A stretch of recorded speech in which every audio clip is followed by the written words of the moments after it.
Boa noite, Rubens. Consegue me ouvir bem?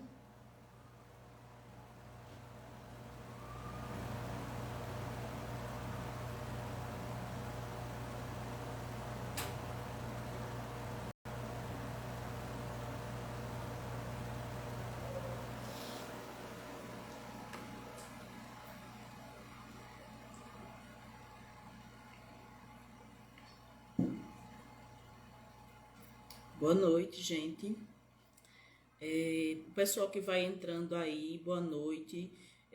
Vocês me repassem se estão com uma boa audição do vídeo, por favor.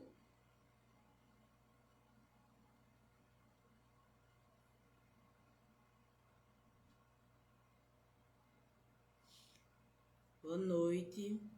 Milena, você consegue me ouvir, Milena? Consegue me escutar direitinho? Como tá o áudio aí, gente? Consegue me ouvir?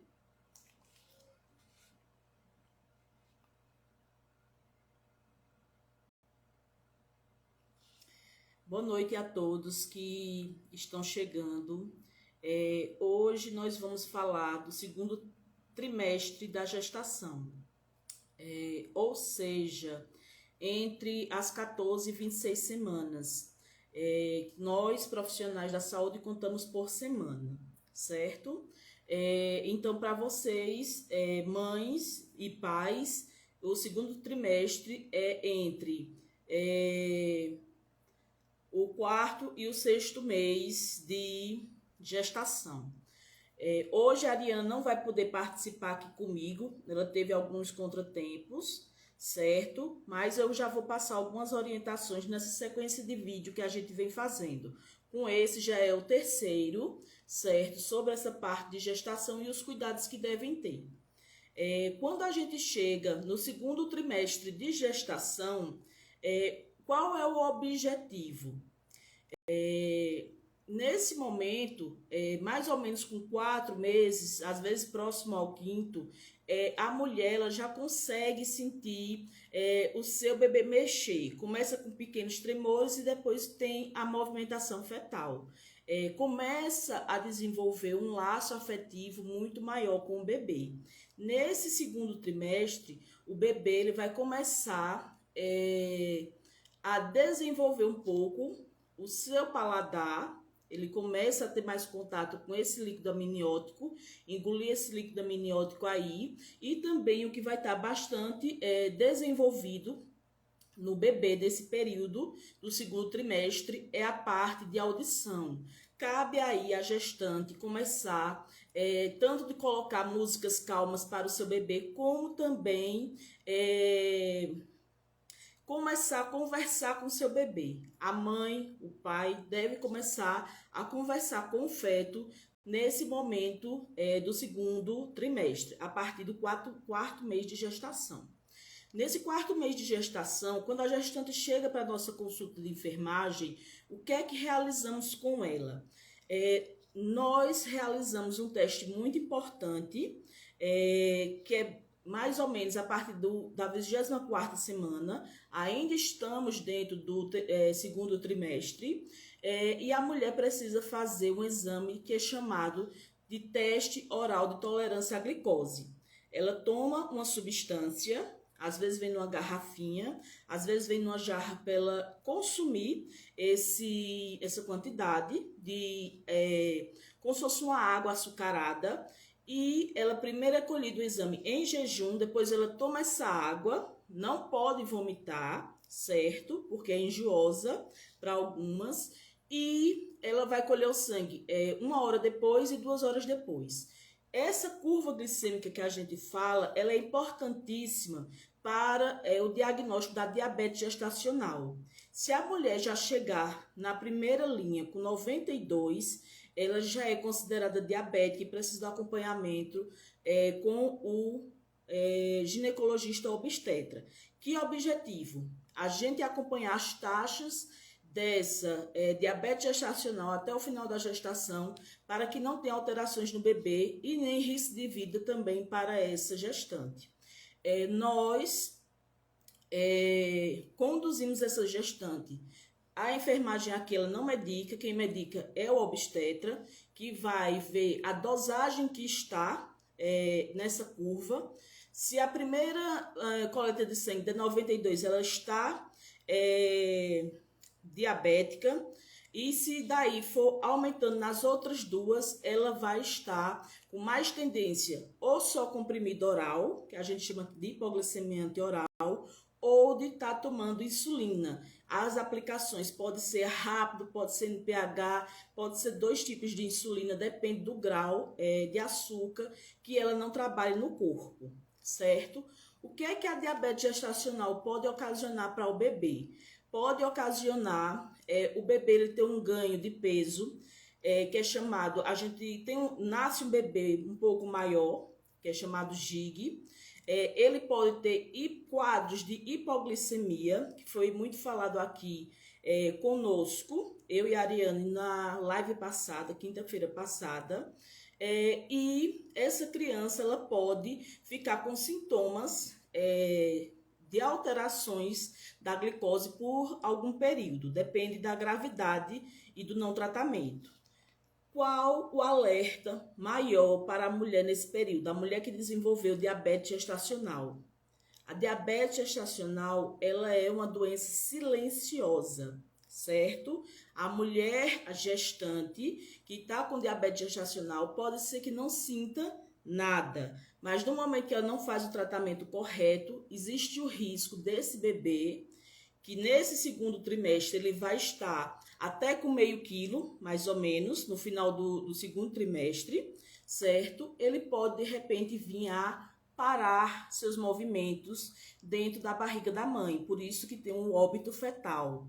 Daí, o rastreio, a importância de você fazer o pré-natal com todo o cuidado, realizar tudo o que a enfermagem solicita, porque é através do nosso rastreio que a gente vai encaminhar você para o médico. Nós também realizamos, eu acho que eu já falei na outra live, mas vou repetir, os testes rápidos, são 3 fases, primeiro trimestre, segundo trimestre e antes da mulher parir. Também realizamos a dosagem dos hormônios da tireoide. O hipo ou hipertireoidismo, eles são uma das causas de aborto, certo? Precisa o acompanhamento muitas vezes com endócrino. Para diabetes gestacional, para as alterações da tireoide, os dois vão influenciar no ganho de peso do bebê, certo?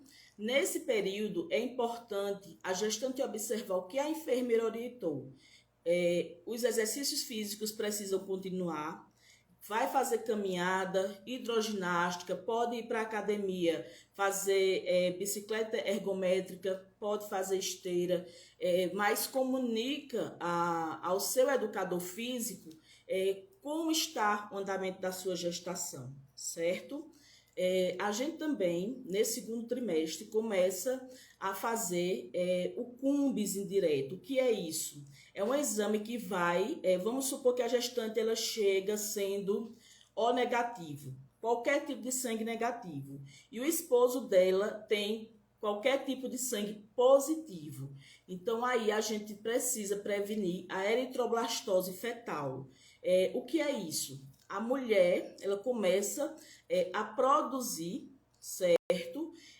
Alguns anticorpos de rejeição desse feto. E se o Cumbis começar a dar positivo, essas chances são maiores, porque a mulher está mais sensível e reconhece aquele feto positivo, se o RH dele for positivo, como um corpo estranho e tenta abortá-lo, certo? Há outra causa importantíssima nesse segundo trimestre de alteração. A partir de 20 semanas, eu já alertei no vídeo anterior que isso pode estar acontecendo muito antes, mas a partir de 20 semanas os índices são muito maiores para a hipertensão na gestação. A mulher que chegar a ter uma mínima de 90 e uma máxima de 140, geralmente precisa de intervenção medicamentosa. E essa medicação ela pode sim ser prescrita pela enfermeira, certo? E a gente passa a fazer um controle de pressão com o objetivo de quê? Que essa pressão, certo? Ela estabilize e a gente observe se a dose dela está ou não adequada para a sua fase gestacional. Senão a gente vai ajustar a dose desse antihipertensivo até que evite uma pré-eclâmpsia. E, se necessário, vai fazer um acompanhamento com cardiologista e com obstetra também, certo? Gente, nesse período, cabe à mulher e ao homem que dá suporte a essa mulher e a toda a sua família, o quê? Uma alimentação regrada, não é momento de uso de refrigerante, nada enlatado, certo? Além de conter uma grande quantidade de sódio ou de açúcar, contém aí corantes e outras substâncias que podem interferir nesse metabolismo da gestante e do feto. Tenho encontrado em alguns pré-natais os bebês com os rins mais encharcados, que a gente diz, com hidronefrose fetal, que a gente depois tem que estar acompanhando isso pós-parto com o bebê e o pediatra. Então, o que é que acontece? Quando a gente fala aqui de alimentação, ninguém mais do que eu sabe que não é fácil, mas é mais do que nunca necessário. Se faz necessário uma alimentação rica em vegetais verde escuro, feijão, miúdos de frango, fígado de boi, beterraba, suco de frutas cítricas. A gente não deve esquecer jamais a hidratação que tem que aumentar, porque aqui também vem aumentando o risco de infecção urinária. Baseado em quê? Eu não disse que o bebê tem até meio quilo no final desse segundo trimestre? Então, quanto mais o bebê cresce, mais também ele vai se movimentar e vai causar pressão. O peso da placenta com o líquido, o feto, e esse movimento do feto, ele vai causar uma pressão na bexiga e a mulher passa a ter mais vontade de fazer xixi. Quando é o sinal de alerta? Quando ela sente ardor ao urinar, certo? E cólicas em baixo ventre. Aí está com risco de ou trabalho de parto prematuro, às vezes o bebê de 5 meses não resiste à prematuridade precoce, ou então extrema, né, a prematuridade extrema, corrigindo, ou ela vai ter também, pode ter risco de candidíase. Os hormônios do segundo trimestre alteram bastante a mulher e ela vai fazer com que tenha aí um corrimento que precisa ser realizado preventivo com a enfermeira, precisa ser tratado conforme os protocolos do Ministério da Saúde para evitar as futuras infecções urinárias ou qualquer infecção pélvica nessa gestante, certo? Em relação à vacinação, nós estamos em pleno aumento do Covid, certo? Então, aquelas gestantes que ainda não se vacinaram, é orientado que se vacine, porque todos os postos estão com todos os tipos de vacina de Covid. Tem que ter, no mínimo, 1 a 2 doses antes de parir, certo? Se ainda não chegou sua idade para a terceira dose, então já vai iniciar a parte vacinal do Covid. Nós vamos conferir se já está com esquema de tétano completo. Se tiver, ela só vai tomar a vacina de 5 meses, que é a DTPA. O que é essa DTPA? Ela é uma vacina também para o tétano, para prevenir o tétano umbilical, mas ela vem com um componente diferenciado para a gestante. Ela vem com pertussis. Nesse pertussis, gente, ela passa, quando a gestante recebe essa vacina, ela passa aí os anticorpos pela placenta para o bebê. E qual é o objetivo disso? Evitar qualquer luxo no seu recém-nascido, no seu bebê, do momento que ele nasce até 2 meses de idade, que é quando ele vai poder tomar a sua pentavalente.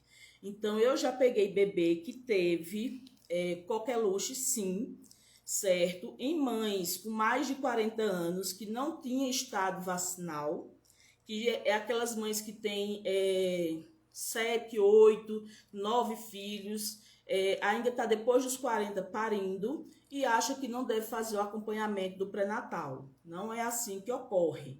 Tanto tem um acompanhamento em qualquer unidade de saúde, quem faz são os enfermeiros, certo? Quanto atualmente aqui em Arco Verde nós temos pelo menos 3 consultórios de enfermagem em funcionamento para o pré-natal. Nós temos o meu, que é o Cuidar, o consultório Cuidar, no São Cristóvão. Nós temos o de Jennifer, no Express Saúde. E nós temos o de Ariane, lá em cima do Laob, no centro da cidade, certo? Então, não é desculpa nos dias atuais ficar sem esses cuidados. Lembrando que boa parte dos cuidados que a gente executa, até mesmo no consultório, e as intervenções que nós vamos realizar, nem tudo você vai gastar de modo particular. O que não for ofertado em nosso consultório, a gente também encaminha para o Sistema Único de Saúde, complementando essa assistência, certo? Como obstetra de alto risco, como cardiologista, se for necessário, entre outros, certo? Uma coisa importante, já vão começando a escolher quem vai ser a pessoa que vai lhe acompanhar no seu período de parto. Por quê? Quando a gente chegar no final desse trimestre, lá para as suas 26 semanas, ou 24, 26, se você não tiver nenhuma intervenção, você já pode iniciar alguns exercícios que vem na caderneta de gestante. Principalmente quem tem essa caderneta aqui, que geralmente eu mostro muito. Independente se a gestante não tem essa, eu ensino os exercícios que tem aqui. Então, a gente vai começar a realizar uns exercícios para o parto, com o objetivo de facilitar todo esse processo. A gente vai começar a usar esse material aqui. Só esses? Não, a gente não trabalha só com isso para que a gente tenha um futuro trabalho de parto adequado, principalmente porque a gente busca o parto normal, que é mais adequado para a mãe e para o bebê. Com essas atividades, a gente vai treinando parceiro para qualquer intercorrência, certo? E a gente também vai realizando ajustes em cada exercício que a gente ensina a esse casal. A mulher, nesse período, ela fica bastante sensível. Daí a importância de sua família estar junto com ela, dar apoio. Nós, em nenhum dos nossos 3 consultórios, a gente inibe que a família venha. É importante que o esposo compareça. Para quê? Para fazer a rede, principalmente de apoio psicológico da gestante. Ela está no momento mais afetuoso, mas aos poucos também ela começa a ficar um pouco mais ansiosa em relação ao parto, porque você começa a ver as alterações do seu corpo de um modo um pouco mais rápido. A barriga, que às vezes não aparecia, daqui a pouco você já vê chegar até 26 centímetros. De altura de fundo de útero. E cada vez que a gestante ela deseja gravar ali o coração do seu bebê, eles realizam ali os exames em conjunto, vão também para a ultrassom, que não é o exame principal. A gente faz uma ultrassom nesse período? Sim. Qual a ultrassom que a gente faz? A morfológica, para quem tem condições, certo? Ela é super indicada e é feita a partir de 20 semanas. De 20 até 23 semanas é o mais indicado pelos médicos radiologistas, certo? Então, a gente também solicita a ultrassom morfológica. Lembra que eu tinha falado da primeira ultrassom, que media a translucência nucal? Ela é entre 11 a 13 semanas.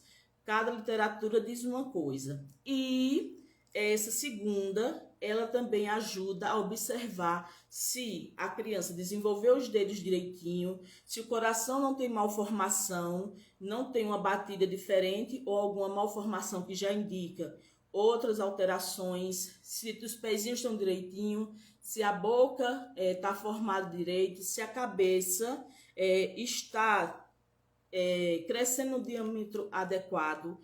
Eu já tive casos, gente, que a mãe realizou 3 ultrassons antes de 20 semanas e quando foi na 20ª semana, foi que foi detectado a falta aqui da cabeça. Não tinha o restante da parte de trás da cabeça, então ali o feto começou a entrar em óbito. Foram poucas semanas, certo? Nem 2 semanas, o feto já parou os sinais vitais e ela foi encaminhada para o hospital para fazer ou estimular o parto normal e a partir daí tomar todas as condutas que sejam necessárias. Se precisar de curetagem, alguma coisa desse tipo, mas vai tentar induzir ao parto normal com 5 meses. Nesse caso, eu quero fazer um alerta. Gente, quando você sentir o seu bebê mexendo, no início ele vai mexer muito, bastante, porque ele tem espaço. Mas quando a gente vai se aproximando do assunto da semana que vem, que é o 3º trimestre, o bebê ele tem que se mexer pelo menos 6 vezes em 1 hora. Quem mais sabe se o bebê está vivo ou não é a mãe. Se você tiver qualquer alteração, um sangramento estranho, eu já avisei na live passada que precisa ir para emergência, para maternidade. Se você de repente teve um sangramento com expulsão de alguma coisa, pode, até neste, lembre que é do 4º ao 6º mês, você pode estar abortando, precisa de uma curetagem e quem vai fazer a obstetra?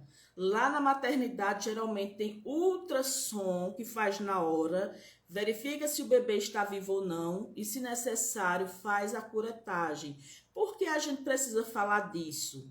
Porque se uma gestação não der certo, a gente precisa dessa mãe viva, senão ela entra em infecção, certo? Se o bebê ficar lá retido, ela não expulsar completamente, e aí vão ser 2 faltas, a desse bebê que estava em desenvolvimento e faleceu e da própria gestante. E às vezes essa gestante ou é o primeiro filho ou ela tem alguns filhos a deixar. Então cabe a toda a família ela ficar orientada quanto aos sinais de risco. Outra coisa fundamental, controle com o dentista. Nessa fase, mais do que nunca. A cárie aqui, ela traz uma infecção considerável que pode levar ao aborto, certo? Não é só mais o sangramento da gengiva, como a Ariane falou lá na live da semana passada. Aqui, a gente precisa ter o cuidado com a infecção através da cárie para evitar o aborto ou qualquer infecção cardíaca. Certo? Então, a gestante ela tem direito, ela é colocada na frente desse tratamento odontológico, principalmente na rede do SUS, e a gente também encaminha para aqueles que desejam um tratamento particular com profissionais da nossa confiança, certo? Falei da alimentação, falei da hidratação, a gestante. Como o seu corpo vai se transformar? Eu já disse aqui que ele pode aumentar até 26 centímetros de barriga. Cuidado que para você não achar que o seu ganho de peso, que pode variar de 9, existe literatura que diz até 16 quilos, isso vai depender de cada biotipo, de cada acompanhamento, de cada índice de massa corporal. Tem mulher que só vai precisar aumentar ali 9 quilos, porque ela pode ter começado sobrepeso. Tem mulheres que são muito magras e precisam aumentar um pouco mais dentro dessa dieta. E vai para nutricionista, porque o bebê não é para nascer desnutrido, com menos de 2 quilos, certo? Então, a partir daí, a gente vai fazer esse controle de nutrientes, vai suplementar, certo? Porque consome muito ferro, o desenvolvimento desse bebê. Então, a enfermeira tem propriedade para isso? Com certeza, com certeza. E a mesma suplementação que o médico passa, tanto a gente tem protocolo pelo Ministério da Saúde, quanto também nós temos já visitando os consultórios de enfermagem, os representantes de medicamento, certo? Então, a gente já tem algo aí inovador. Hoje em dia, não é só o médico que recebe representante. No caso do meu consultório, ele recebe, trazendo as medicações que são desenvolvidas com mais qualidade, ultimamente, no mercado farmacêutico. A gestante já pode apresentar aí, nesse segundo trimestre, o colostro. Pode sair leite do peito, o primeiro leite, que é chamado colostro. A gente aí não fica espremendo, que é para não aumentar, de repente, essa produção do leite, porque o objetivo é que ele somente vá jorrar mais, ter a pojadura que a gente fala após o parto. Mas a gente vai começar a observar aí essa mama. Tem bico? O bico, ele é protuso? O bico, ele é para dentro? Como se você fosse achar assim, um bico para dentro invertido? Ele é mais plano? A gente tem que observar que aquela parte marronzinha da mama, certo? É lá que o bebê ele vai fazer uma chunchada com o lábio e vai estimular o leite sair do bico. O bico é só um bico igual de mamadeira também. Então, não interessa se o bico é para dentro, não interessa se o bico ele é só plano ou se ele é protuso. Tem mães que têm o bico enorme. O bebê tem a boquinha pequena, ele não consegue agarrar direito, certo? Tem outras que têm o bico mais plano. Todas saem leite. Todas precisam saber que você tem, entendeu? Sua propriedade de amamentar. Para isso, a Ariana ela é uma das consultoras de amamentação e ela também ajuda bastante nessa parte para quem tem dificuldade. Eu já orientei aqui na semana passada o uso da casca verde da banana, a parte de dentro, colocar nas mamas depois que parir, para não ter a fissura e ter uma boa pega, certo? Boa pega é o bebê pegar mais do que o bico, pegar a parte marrom, certo? Isso tudo a gente orienta na consulta também puerperal. Ah, mas eu preciso passar óleo na mama? Nada. Nem óleo, nem pomada, nem bucha, nada. Nem banho de sol no momento, certo? Então, essas coisas aí, hoje em dia, não são mais preconizadas, certo? E você, depois que parir o bebê, só vai higienizar sua mama com um sabonete neutro que você toma banho. Mais nada do que isso.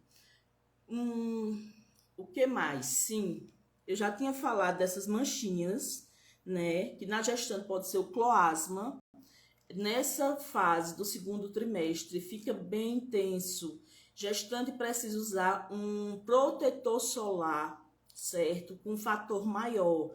O meu tom de pele, eu sou morena clara, eu já uso de 60 acima, certo, gente? Porque, não estou nem gestante e já estou formando manchas de pele. Então, nesse momento, você está com os pigmentos mais aflorados e vai fazer mais marcas, seja em rosto, braços e principalmente na barriga. Precisa do protetor solar e não está tomando sol diretamente, exposta ao sol, certo? Mas a gente precisa dessa vitamina D que você adquire. Então, prefira também o sol do início da manhã ou do final da tarde. É necessário para sintetizar essa vitamina D, certo? Deixa eu ver mais o que a gente... em relação à parte da relação sexual do casal. Nesse momento, a gente já tirou um pouco mais o risco de aborto, certo? Que foi o que a gente discutiu na primeira live. Então, qual é o objetivo aqui? Que o casal relaxe, que o casal entenda que o pênis não vai estar batendo na cabeça do bebê. Isso aí é fantasioso. O bebê está envolto numa bolsa de água, na placenta ainda, e ainda tem um tampão. Então, daqui para chegar no bebê é caminho. E o pênis, ele não entra dentro do colo do útero, certo? No máximo é nessa parte da entrada, tá bom? A gestante, algumas delas passam a ter mais prazer. Por quê? Porque ela não tem medo mais de engravidar, ela já está grávida.